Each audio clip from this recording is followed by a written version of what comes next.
오늘 에베소서 2장 8절에서 10절 본문 말씀으로 모든 것이 하나님의 은혜라는 제목으로 같이 말씀을 나누겠습니다. 은혜라고 하는 개념 자체가 내가 뭔가를 받을 자격이 있고 뭔가를 받을 만한 일을 했기 때문에 받는 것은 은혜라고 안 하죠. 받을 가치가 없고 받을 만한 어떤 행위를 한 것도 아닌데 그럼에도 불구하고 주신 것, 그것이 은혜입니다. 그렇지 않다면 그것은 내가 일하고 받는 보수, 싹시라고 할 수가 있는 거죠. 당연히 받아야 되는 대가라고 하지 은혜라고 하지 않습니다. 그래서 하나님의 은혜, 그리고 우리가 은혜를 받았다라고 생각을 할 때에는 우리가 그 은혜를 받을 만한 가치가 없는데 하나님이 긍휼을 베풀어 주셨다라고 하는 것을 의미하는 거죠. 인간이 왜 은혜로 구원을 받는가? 그것은 죄 때문에 그렇습니다. 그 죄의 깊이가 어떻든지 간에 전적인 인간이 타락을 했다라고 하는 개념은 인간이 하는 모든 일들 속에 다 죄가 끼어 있다는 것입니다. 죄가 끼어 있다는 것이 뭐냐? 죄라고 하는 것은 우리로 하여금 하나님이 다스리고 하나님이 계셔야 될 자리에 내가 올라서는 것, 그게 어떻게 보면 죄의 가장 본질입니다. 우리가 하는 모든 일들에는 하나님이 주인이 돼서 하는 게 아니고 내가 주인이 돼서 다 행한단 말이죠. 그래서 하나님께 대한 감사, 은혜 이런 것들을 받는 순간에도 나 중심적인 이기적인 이런 죄성이 묻어있는 게 인간이라는 것입니다. 그게 전적인 타락이에요. 모든 인간은 다 전적으로 타락했다. 선한 일을 하고 착한 일을 하고 어떻게 보면 하나님의 말씀대로 행할 때에도 그 속에는 뭔가 내가 끼어있는 그런 죄인이라는 거죠.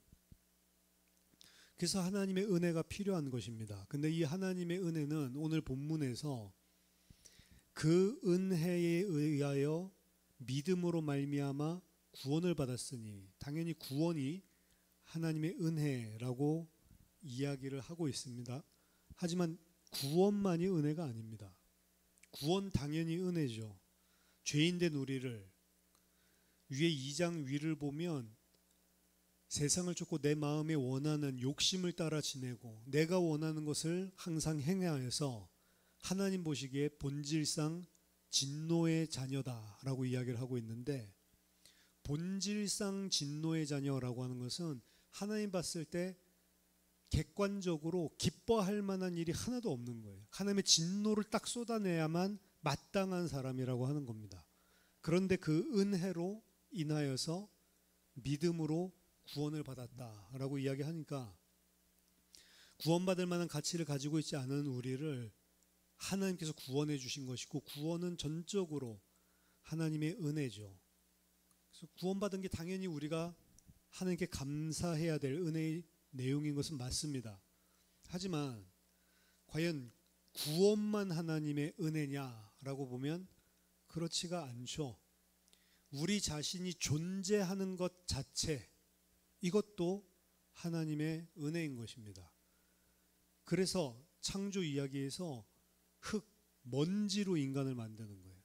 아무런 가치도 없고 생명도 없고 호흡도 없고 그 어떤 것도 스스로 할 수 없는 것을 가지고 하나님이 생명 가진, 하나님의 형상 가진 인간을 창조한 것이죠. 그래서 우리가 존재하고 살아 숨쉬고 있는 것 자체가 이미 벌써 하나님의 은혜인 것입니다. 우리가 이 땅에 생명을 가지고 살아있는 모든 것들, 그렇다면 호흡을 하고 그리고 우리가 기식을 하고 우리가 움직이는 모든 것들 다 하나님의 은혜 없이는 불가능한 것입니다. 어떻게 보면 뇌에 있는 혈관 하나만 터져도 인간은 쓰러져서 온몸이 불구가 되고 움직일 수 없는 식물인간이 될 수 있는 게 인간, 그 정도로 나약한 게 인간입니다. 근데 우리가 그렇지 않고 걸어 다닐 수 있고 먹는 것도 먹을 수 있고, 이 모든 것들이 다 은혜인데 그 은혜를 모르는 거죠. 왜? 값없이 주시니까 가치를 모르는 겁니다. 예수 그리스도의 십자가, 그 십자가의 복음을 값싼 기독교로 변질시켰다라고 하는데, 왜 값싼 기독교로 변질시켰냐? 가치가 없이 보이는 거예요. 왜? 그냥 공짜로 주니까. 예수 그리스도께서 우리에게 주시는 것, 또 하나님께서 우리에게 공짜로 주시는 것, 물, 공기, 모든 것들 있죠. 그거는 값을 매기고 주시지 않지만 가치가 없다는 게 아닙니다. 값을 먹일 수가 없어서 값을 안 치르고 은혜로 주시는 거예요. 우리가 그 모든 것을 다 값을 치러야 한다면, 우리가 숨 쉬는 것, 이거 딱 양 정해가지고 이걸 갖다가 하나님 앞에 바쳐야 된다? 그렇게 할 수 있는 사람이 없습니다. 공기 사 먹어라. 이렇게 하면, 옛날엔 물 사 먹어라. 유럽에 있는 사람들 석회질이 많아서 물 사 먹는 거 이야기를 들었을 때 한국 사람들이 물을 사 먹어? 지천에 널린 게 물인데. 근데 우리나라도 이제 산업화되고 이러면서 물이 오염되고, 또 기후 온난화, 기후 문제 때문에 물이 점점 부족해지고 있죠. 깨끗한 물, 마실 수 있는 물, 식수가 뭐 강릉에서도 비 조금 안 오니까 난리가 나잖아요.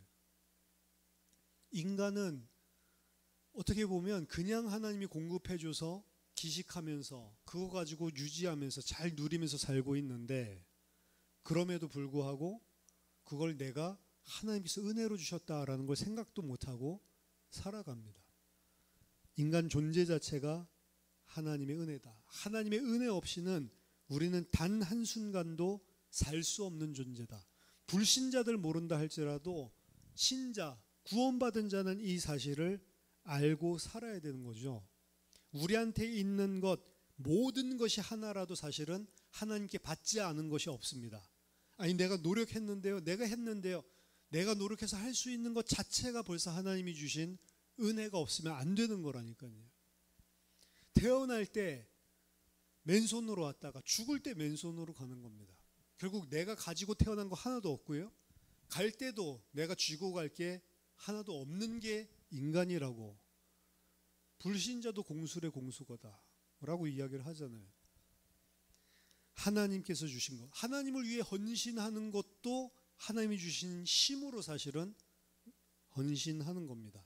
내게 헌신할 수 있는 힘을 은혜로 공급해 주신 분이 하나님이시죠. 그래서 진짜 복음을 알고 진짜 하나님의 백성은 실컷 헌신하고도 주님께서 주신 것으로 주님께 감사해서 드렸을 뿐이지 내 의를 내세우지 않는 것입니다. 왜? 다 은혜니까, 모든 것이. 그래서 하나님 앞에 헌물을 어느 정도로 했냐? 다윗 시대 때 더 이상 헌물 가지고 오지 마라. 헌금 더 이상 하지 마. 왜? 너무 많아요. 성전을 건축하기 위해서 헌금하라고 했더니, 헌물하라고 했더니 너무 많이 가지고 와서 더 이상 이제 성전 만들 헌물 가지고 오지 말라고 명령할 정도로. 그때 다윗이 그 성전질 헌물을 하나님 앞에 드리면서 뭐라고 이야기합니까? 나와 내 백성이 무엇이기에 이처럼 즐거운 마음으로 드릴 힘이 있었나이까. 모든 것이 주께로 말미암아 싸우니 우리가 주님 손에서 받은 것으로 주께 드렸을 뿐입니다. 기쁨으로 그거 드리게 하신 분도 하나님. 우리가 드린 것도 내게 아니고 하나님이 주신 것으로 하나님께 감사로 드린 것 뿐입니다. 사실 이렇게 돼야 정상적으로 하나님께 헌신하는 거죠. 로마서 11장 35절 36절 보니까 누가 주께 먼저 드려서 갚으심을 받겠느냐. 하나님, 내가 이렇게 했으니까 이제 하나님 이렇게 해주세요. 이렇게 할 수 있는 사람이 어디 있냐. 주님께서 다 너희에게 먼저 주신 것의 일부를 주님께 드리는 것. 인간은 그것밖에 할 수 있는 게 없어요. 그래서 우리들이 실컷 주님을 위해서 살았는데 그 살은 것도 주님께서 주신 힘과 능력과 공급해 주신 것 가지고 그렇게 사는 것이지, 내가 그거 주님이랑 상관없이 내 것 가지고 하나님께 드린 것이 인간은 하나도 없는 것입니다. 만물이 주에게서 나오고 주로 말미암고 주에게로 돌아감이라. 만물이 다 주님에게서 나온 거죠. 그래서 우리의 존재, 그리고 우리가 살아가는데 모든 날마다의 매 순간 매분 매초 우리 모든 것이 다 하나님의 은혜입니다. 우리가 조금 하나님의 은혜를 알 수 있으려면 그 병원의 중환자실 가보면 감사하게 돼 있어요. 아예 의식도 없고 움직일 수도 없고, 근데 그런 사람들이 한두 명이 아니고 중환자실이 터져나갈 정도로 엄청나게 많단 말이죠. 병원에 가서 있으면 아픈 사람이 너무 많아요. 우리도 그 자리에 있을 수 있는 건데 하나님이 보호해 주시고 은혜 주신 거거든요. 그래서 주변에 가족이나 지인이 아파서 병원에 가보면 그때서야 비로소 건강한 거 진짜 은혜구나 알게 되는 거죠. 그러니까 호의가 반복되면은 그게 자기 권리인 줄 안다고, 인간은 하나님이 은혜를 베풀어 주신 것들을 가치 없게 자기가 원래 그걸 소유한 양 살아간다고. 근데 공기만 몇 분 안 주면 뇌가 다 뇌사를 해버리는데, 그렇죠? 뇌졸중 같은 거에 쓰러져 가지고 호흡을 못하면, 그러면 이 브레인 데미지가 제일 먼저 오죠. 몇 분을 못 버텨요. 공기가 주입되지 않으면. 산소가 필요한데. 그러니까 넘어졌을 때 그거 뭐 응급처치할 수 있는 거 최소한의 것을 배워놓으면 1, 2분 만에 사람을 살려서 멀쩡하게 만들 수도 있다. 이래서 막 요새는 막 그거 교육하고 막 학교에도 다니고 이렇게 이야기하죠. 그 몇 분만 딱 쓰러졌는데 몇 분만 지나면 뇌가 다 스탑 돼 버린다. 브레인 데미지가 오는 거죠. 그게 인간입니다. 존재 자체, 우리가 사는 것 자체가 하나님의 은혜인데 구원은 말할 것도 없는 거죠. 구원은 당연히 하나님의 은혜인 거죠. 에베소서 2장 1절에서는 허물과 죄로 죽었던 너희를 살리셨도다. 죽었던 자를 살리는 게 구원이에요. 그렇죠? 구원은 생명을 얻고 살아나는 것이고, 구원받기 전에 우리의 상태는 죽었다라고 이야기해요. 죽은 자 비슷한 게 아니고 죽었다. 죽은 자는 그 어떤 것도 스스로 할 수 없는 상태를 말하는 것입니다.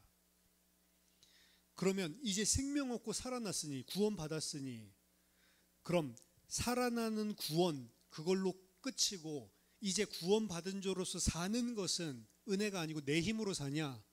아닙니다. 구원받은 것도 하나님의 은혜지만 구원받은 자가 구원받은 자로서 살아가며 구원을 이루어가는 모든 것들도 다 내 힘이 아니고 하나님의 은혜입니다. 그래서 이전에 이신칭의, 믿음으로 말미암아 의롭다 칭하심을 얻는다. 믿음으로 구원받는 거죠. 이것과 내 행위를 통한 성화, 이 두 개를 구분을 하고 기독교 역사상 이 두 개가 많이 싸웁니다. 이신칭의, justification by faith, 믿음으로 말미암아 의롭게 된다. 이거랑 sanctification by works, 내 공로로 내 힘으로 일해서 sanctification, 거룩하게 된다. 그럼 이게 무슨 생각이냐면, 구원은 은혜로 받았지만 성화는 내가 이루어내는 것처럼, 성화는 나랑 하나님이랑 합작해가지고 이뤄내는 것처럼 그렇게 많이 생각을 합니다. 이 두 가지가 계속 세대를 건너뛰면서 싸웠어요. 왜 그러냐면, 믿음으로 말미암아 구원받지 행위로 구원받냐라고 하는 사람, 이 사람들이 마치 구원파처럼 방종으로 가는 케이스가 시간이 지나다 보면 교회 안에서 나오는 겁니다. 그러면서도 그래도 나 믿어 우기는 거죠. 그러니까 그 아래에 있는 사람들, 제대로 믿어보려고 하는 사람들 봤을 때 저게 구원이냐? 하나님 자녀답게 살아야지. 이러면서 믿음으로 말미암아 구원받는다는 것보다 시간이 지나면 뭐를 강조하기 시작하냐? 착하게 살아야지. 윤리 도덕적으로 살아야지. 이 두 개가, 그럼 윤리 도덕적으로 종교 생활하면 또 시간이 지나다 보면 그 아래에 있는 세대들이 봤을 때 저게 다른 종교랑 다른 게 뭐야? 우리 열심으로 구원을 받아? 우리 열심으로 하나님의 은혜가 필요하지? 이러면서 또 이신칭의. 이게 계속 싸워요. 유럽이 교회 거의 카톨릭 기독교 중심이잖아요. 근데 유럽과 아메리카 대륙까지 교회 안에 있었던 역사들을 기록해놓은 책들을 읽어보면 이게 계속 세대마다 바뀝니다. 갈팡질팡하는 거죠. 그런데 뭘 착각하고 있는 거냐? 행위가 우리가 당연히 자발적으로, 하나님께서는 우리가 로봇가 아니고 자발적으로 하도록 하세요. sanctification, 성화의 과정은 마치 내가 하는 걸로. 아닙니다. 성화 또한 하나님이 은혜 주셔서 그런 마음들이 들게 하고, 말씀과 또 방종하는 사람들 쳐다보면서 하나님의 자녀는 저렇게 살면 안 되지 라고 하는 생각이 들게 하셔서 은혜를 가지고 하나님이 나를 거룩하게 만들어 가시는 거예요. 내가 하나님의 사람답게 살아야지라고 노력을 하고 내가 하나님 앞에 최선을 다하는 것도 하나님의 은혜로 말미암아 그렇게 된다는 거죠. 그걸 사실은 놓치고 있는 것입니다. 그래서 이 개혁신앙 켈빈은 성화도, 내가 하나님 자녀답게 사는 것도 하나님의 은혜가 전제에 있다는 사실을 절대 잊어버리면 안 된다. 믿는 것만 은혜가 아니라는 겁니다. 사실 믿는 것도 내가 믿는 거잖아요. 근데 왜 은혜라고 합니까? 믿을 수밖에 없도록 하나님이 이렇게 인도해온 과정들이 나중에 진짜 믿음이 우리가 확고해지면 과거를 되돌아봤을 때, 아, 내가 이렇게 했었는데 이렇게 인도하셔서 믿게 만든 거구나. 그때 이제 하나님이 도우셨다는 사실을 알게 되는 거죠. 다 지나고 보면, 아, 하나님이 은혜로 그렇게 하신 거였구나. 이 사실 알게 됩니다. 단 인간은 하나님과 같지 않기 때문에 지나고 나면 아는 거죠. 그런데 그것을 성경을 통해서 또 우리의 경험을 통해서 아는 자들은 이제 답을 내립니다. 아, 모든 것이 다 하나님의 은혜고, 지금 진행되고 있는 모든 것들도 다 하나님의 은혜와 섭리 가운데 일어나고 있는 것들이다. 이걸 아는 사람들이 신자, 믿는 사람인 것입니다. 죄라고 하는 것을 여러 가지로 정의할 수 있지만 창세기 3장에서 가장 본질을 보여주는데, 은혜 모르고 배은망덕한 게 죄의 본질이에요. 하나님이 어떤 은혜를 베풀어 줬는데 그 하나님, 당신이 뭔데 나에게 이러래 저래라. 이게 지금 아담의 죄거든요. 하나님이 모든 걸 다 했는데 하나님 무지하고 알려고 하지도 않고 하나님 뜻이 뭔지는 관심도 없고, 그게 죄의 본질입니다. 교회 안에서도 은혜 받은 자가 하나님 앞에 헌신하고 그리고 성도들을 섬기고 열심히 일을 하면 그걸 쳐다보면서도 인간은 두 가지 반응이 나와요. 한 부류는 모든 것이 다 하나님의 은혜라고 생각하는 사람은, 아, 저 사람이 저렇게 섬겨주고 저 사람이 저렇게 희생하고 헌신해 주니까 너무 고맙고 감사한 분이다, 이렇게 생각하는 부류가 있고, 다른 부류, 쥐만 잘라서 그 똑같은 걸 쳐다보면서도 아, 참 감사하다, 너무 귀하다, 좋다, 이런 사람들이 사실은 정상적인 사람일 건데, 아, 참 좋다 겉으로 말하면서도 속으로는 나도 저거 하고 싶은데 저거 할 수 있는 여력은 없고 힘은 없고, 이러면 눌리거나 아니면 질투하거나 시기하거나. 교회 안의 문제는 다 이 문제예요, 사실은. 인간이 정말로 악합니다. 그래서 두 가지 생각이, 그리고 이건 누구는 나쁘고 누구는 좋고 이 흑백이 가려지는 게 아니고 공존하고 있어요. 한편으로는 좀 좋은데 한편으로는 또 그것 때문에 시기도 나고 질투도 나고 또 내가 그 앞에 가면 눌리고. 그 왜 그러냐? 그 사람이 은혜로 한다는 걸 몰라서 그래요. 그걸 하는 사람이 또한 어떨 때에는 은혜로 한다는 걸 모르면 교만해지죠. 그 사람들 쳐다보면 답답하죠. 이런 것들 안 보이나? 나만이 일하나? 이런 생각을 하죠. 그러니까 양쪽 다 똑같아요. 인간의 죄성이라고 하는 거. 구원받지 못한다는 것은 결국 끝까지 하나님의 은혜를 거부하는 것입니다.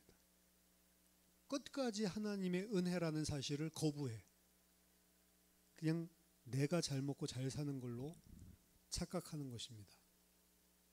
그래서 로마서 4장 4절에서 8절 보면 일하는 자에게는 그 싹시 은혜로 여겨지지 아니하고 보수로 여겨지거니와 일을 아니할지라도 경건하지 아니한 자를 의롭다 하시는 이를 믿는 자에게는 그의 믿음을 의로 여기시나니 일한 것이 없이 하나님께 의로 여기심을 받는 사람의 복에 대하여 다윗이 말한 바 불법이 사함을 받고 죄가 가려짐을 받는 사람들은 복이 있고 주께서 그 죄를 인정하지 아니하실 사람은 복이 있도다 함과 같으니라. 복된 사람이 누구냐? 그리고 하나님이 의롭다라고 여기는 사람이 누구냐?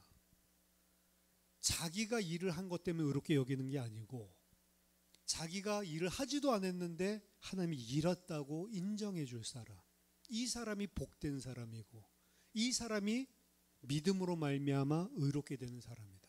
그러니까 구원받은 사람들은 다 알아요. 이건 내가 뭐를 해서 받은 게 아니란 걸 다 알아. 이게 구원받은 사람이에요. 내가 뭐를 그때 했지. 그래서 이걸 사람 구원 아직 못 받은 사람. 내가 그때 그래도 열심히 교회 다녔지. 그거는 아직 구원 못 받은 사람의 생각이고, 내가 한 일이 하나도 없는데, 내가 한 건 죄밖에 없는데 그 죄를 사하심을 받았구나. 나 진짜 복된 자, 은혜 받은 자구나. 이 사람이 하나님의 백성, 구원받은 자라는 거죠. 일하지 않았는데도, 경건하지 않은데도 일 많이 했다고 해주시고 경건하다고 해주시고, 이게 구원이에요. 날로 먹는 거죠. 그러면서 우리한테 뭐만 하려고 하냐? 네가 한 게 아니고 그 은혜야. 이렇게 너를 사랑해서 은혜 베푸신 거야. 이것만 인정하라고 하는데 근데 그렇게 인정이 안 되는 거예요. 그리고 내가 생각하는 대로 안 되니까 내가 생각하는 대로 되게 해달라고, 더 은혜 내놓으라고. 이거는 완전히 강에서 구해놨더니 보따리 내놓으라고 칼들이미는 그런 식인 것입니다. 은혜를 잘 못 깨달았을 때 인간은 두 가지 반응이 나오는데요. 하나는 율법주의, 열심히 내가 뭔가 하는 걸로 착각을 하는 거죠. 거기에는 은혜가 없습니다. 내가 한 거니까. 거기에는 나 자랑, 내 의만이 있고, 그 사람들은 반드시 나보다 못한 사람을 어떻게 보면 비교하면서 상대적인 우월감을 느끼게 됩니다. 근데 그 우월감을 느끼는 사람 앞에서 눌리는 사람이 있죠. 그 사람도 똑같은 사람이에요. 그렇게 생각하고 있으니까 눌리는 거예요. 안 그러면 저 사람 은혜 받아서 하는 건데 모르구나, 안타깝게 여겨야 되는데 눌린다? 그 사람도 똑같은 사람. 기반이, 생각하는 근본이 똑같다는, 그게 율법주의입니다. 반대로 반법주의, 이 사람들은 방종하는 사람들이죠. 기독교를, 값싼 기독교로 변질시키는 사람들이죠. 율법 폐기론자입니다. 그러니까 초대 기독교 안에도 또다시 유대주의로 돌아가져가는 율법주의가 그리스도인 교회 안에서 일어났고요. 또 반대편에서는 완전히 반법주의자들, 율법 폐기론자들이 일어나서 이제 우리는 자유다, 이런 식으로. 심지어는 예수님 곧 오신다고 했는데 일할 필요가 뭐가 있냐, 이러면서 청년들이 일도 안 하고 그냥 은혜 받아가지고 근데 은혜 받으면 먹어야 될 거 아니에요. 그럼 누구 거 먹습니까? 집에서 뭐 제공을 받거나 아니면 교회 공동체에서 제공을 받거나 다른 사람들이 일한 거 가지고 자기는 먹으면서 아 주님 곧 오시는데 뭐 그냥 이렇게 대충 먹고 살다가 끝나지 이러면서 사실은 자기 육신적으로 게으르고 나태해지고 그러니까 바울이 일하지 않으면 먹지도 말라. 일하지 않는 자는 먹지도 마. 이거 공산주의가 이야기하는 게 아니고 성경에서 이야기하는 겁니다. 그 사람들이 어떤 사람들이냐? 복음, 은혜를 잘못 깨달아서 방종으로, 나태로 빠져 있는 사람들이죠. 결국에는 인간은 항상 좌로나 우로나 치우치는 일이 많은 것 같아요. 성경에서 좌로나 우로나 치우치지 말라라고 이야기를 하는데 항상 뭐 하나를 이야기하면은 좌로, 뭐 하나 이야기하면 우로, 아예 율법주의가 되든지 아예 방종이 되든지 인간이 그렇게 돼요. 율법주의자들은 절대로 복음의 자유를 이해하지 못하고요. 방종주의자들은 절대로 그 복음 안에서 하나님의 백성답게 사는 삶에 대해서 이해하지 못합니다. 둘 다 진리에서 벗어난 것입니다. 우리는 은혜가 필요한 자입니다. 구원받는 것, 존재 자체도 은혜, 구원받는 것도 은혜, 그리고 구원받은 자로서 살아가는 것도 은혜예요.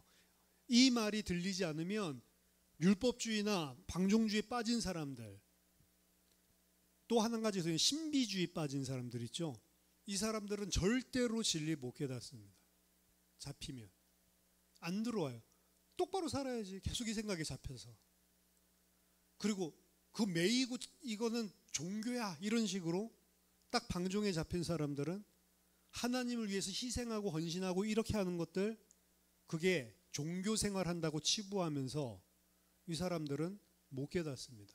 신비주의에 빠진 사람들, 영적인 하나님을 육신으로 체험하는 게 신비주의거든요. 그걸 추구하는 게. 할 수 없냐? 할 수 있습니다. 하나님이 다양한 방법으로 역사할 수 있어요. 근데 그게 기준은 아니거든요. 하나님께서 그것을 통해서 뭔가를 하나 알고 깨닫게 하고 실제로 모르니까 경험하게 하고 그렇게 하려고 하는 은혜의 도구로 주신 것이지 그것 하는 게 믿음 좋은 게 아니거든요.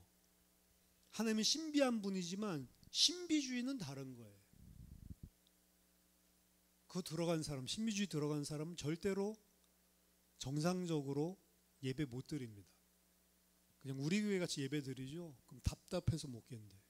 끝나고 나서 한 두세 시간 자기네들끼리 따로 모여야 돼요. 음악 틀어놓고 막 소리 질러 기도도 하고 뭘 체험하고 막 찌릿찌릿하고 이런 거 없으면 신앙생활이 안 돼요. 그게 신앙생활이 아닌데 인간은 그렇게 죄성이 우리가 바르게 신앙생활을 할 수 있는 말씀이 들리고 그리고 그 말씀대로 우리가 판단을 할 수 있다. 큰 은사고 은혜입니다. 오늘 아침에 라디오 방송에서도 이야기했지만 믿어서 구원받는 것도 은사고 그렇죠? 방언만 은사가 아닙니다. 우리가 예수 믿어서 구원받는 것도 은사, 기프트, 선물입니다. 하나님이 우리에게 주신 선물. 그리스도인의 신앙은 인간 자신의 능력에 속한 것이 아니고 하나님의 은혜로 주신 것이고요. 그가 하나님의 뜻대로 살고자 하는 거룩과 선행도 인간 자신 안에 역사하는 하나님의 은혜의 결과로 말미암아 나타난 것일 뿐입니다. 이 사실을 다 아는 자들. 구약에서는 율법을 지키라라고 명령해놨더니 하나도 못 지키더라. 이게 구약이에요. 그래서 새 언약을 주시죠. 너희들이 못하기 때문에 방법은 하나밖에 없다. 새 마음을 내가 너희에게 주겠다. 율법에 쓴 이 말씀이 아니라 너희 마음속에 내가 내 말씀을 새겨놓겠다. 주도권이 누구에게 있냐면 하나님께 있는 겁니다. 그게 새 언약입니다. 그러나 그날 후에는 종말에 이 소리입니다. 그러나 종말에 내가 이스라엘 집과 맺을 언약은 이러하니 곧 내가 나의 법을 그들의 속에 두며 그들의 마음에 기록하여 나는 그들의 하나님이 되고 그들은 내 백성이 될 것이라. 하나님이 이루시겠다는 거죠. 하나님의 구원의 은혜는 우리를 죄의 매임으로부터 자유케 하시는 것이고, 하나님의 구원의 은혜는 하나님의 무조건적인 사랑으로 말미암아 우리 삶을 조금씩 하나님이 기뻐하시는 삶으로 변화시켜 나가십니다. 자발적으로 자원하여 하나님 뜻대로 살 수 있는 삶으로 변화시켜 주시는 것입니다. 하나님의 진짜 큰 은혜는 이러한 은혜를 베푸셨음을 알고 이러한 은혜를 받았음에도 불구하고 여전히 죄 지을 걸 알면서도 우리를 구원하셨다는 것. 그게 가장 큰 하나님의, 어찌해서 나 같은 놈을 이 은혜를 베푸는 걸 알면서도 이렇게 살 수밖에 없는 이런 죄인을 구원했는지. 모든 것이 다 하나님의 은혜다. 저 여러분들이 반드시 이 사실을 기억하고 하나님 앞에 항상 감사하고 사람들 앞에 교만하지 아니하고 그들을 사랑과 은혜로 하나님 주신 것으로 섬길 수 있는 그런 은혜 받은 주의 백성들 다 되시기를 예수 그리스도 이름으로 축원합니다. 같이 기도하겠습니다. 살아계신 하나님 아버지, 우리가 이 땅에 존재하는 것, 우리의 존재 자체가, 또는 우리가 구원받아 주의 백성 된 것, 또한 우리가 하나님의 백성답게 변화되고 장성하는 것, 이 모든 것이 다 하나님의 은혜임을 고백하고 감사드립니다. 하나님께서 은혜로 주신 것들을 알 수 있도록 성령께서 우리의 눈을 열어주시고 하나님의 은혜 받은 자로 이 땅 살게 하여 주시옵소서. 모든 것이 다 하나님의 은혜임을 알 수 있도록 우리를 깨닫게 하시고 우리가 볼 수 있도록 하나님께서 은혜를 베풀어 주시옵소서. 예수 그리스도 이름으로 기도하옵나이다. 아멘.